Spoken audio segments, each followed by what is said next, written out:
Next point. To challenge this conception of violence and social enculturation is to undermine the very fabric of the social structure, right? So to challenge violence, right? To challenge violence and the oppression that is a consequence of this violence is to undermine society, right? So when the oppressed population is talking about liberation, when they're talking about fighting for their own rights, for recognition, and essentially through this act of struggle, not only are they threatening the oppressors, they're threatening the social structure that the oppressors have created. The oppressors have painstakingly taken a lot of time to make sure that you play the role that you're supposed to play in society. And I hate to tell you, but the role that you're supposed to play in society is consumer. It's pretty boring, but you know it is. Buy, buy, buy, buy, buy, consume, consume, consume. You know, get as much as you can, then die. Pass that on to somebody else and let them buy. I go into a far deeper explanation in a video series, two-part series that I called popcorn flavored ice cream. So if you want to see what I mean by freedom and consumerism, watch popcorn flavored ice cream. It's pretty ridiculous, but you know, I liked it. Second and last bullet point, the oppressor consciousness objectifies all and dominates all as a very condition for its existence, right? Even a notion of time becomes objectified, right? Insofar as we're talking about this idea of objectification, right? This idea of belittling an individual, objectifying somebody. The question is, well, why objectify? What is the power in objectification? That is the question. What power does objectification have?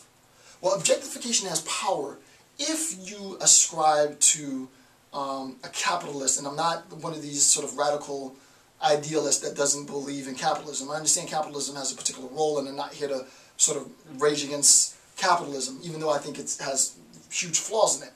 But according to Freire, the capitalist model inherently assumes the objectification of the world. Everything can potentially be objectified, because insofar as it's objectified, it can be commodified.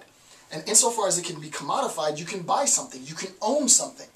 So I can, why not, dehumanize a segment of the population, assume that the segment of the population is no better than I am, and by dehumanizing the population and having the population submerge themselves in the belief that they aren't as good as I am, pay them lesser wage. Insofar as I pay them lesser wage, I get more profit, I increase margins of profit, they get less wages, who cares, right? Because they don't think that they're worth what I'm worth, right? If they recognize that they are in fact worth what I'm worth, well, it's going to be harder to pay them the pennies that I'm paying them, because they're going to revolt, they're going to mandate some change, and I'm going to interpret that as they're attempting to take away something from me, right? And thus the battle, and thus the battle, and thus the battle. Last point, the transformation of everything into an object creates the possibility of purchasing the object. And what this boils down to, this discussion eventually boils down to, is those who have and those who do not have. And all Freire is saying is that he wants to make a more equitable account of having, such that people who do not have can get a right to some space, a space of their own.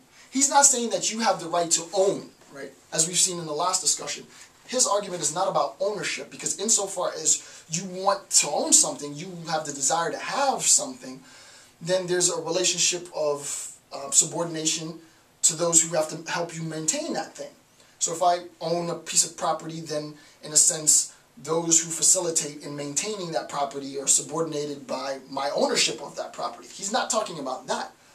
What he's talking about on a philosophical level, on an ontological level, is a recognition that we need to transcend. We need to go beyond this idea of oppressed and oppressor to a space in which we recognize each other as just human beings. I recognize you as a human being in your need, you recognize me as a human being in my need, and we coexist, right? So we're moving from oppressor to oppress to a state of coexistence. It's not going to be easy getting there, but you know, this is what people like myself are going to spend the rest of my life trying to do, right? Get us to just, can we all just get along, as Rodney King said. So with that being said, I want to thank you for watching this video. I'm Dr. Jason J. Campbell. Tune in next time, and I'll continue the discussion on Paulo Freire's Pedagogy of the Oppressed. Thanks, and have a good day.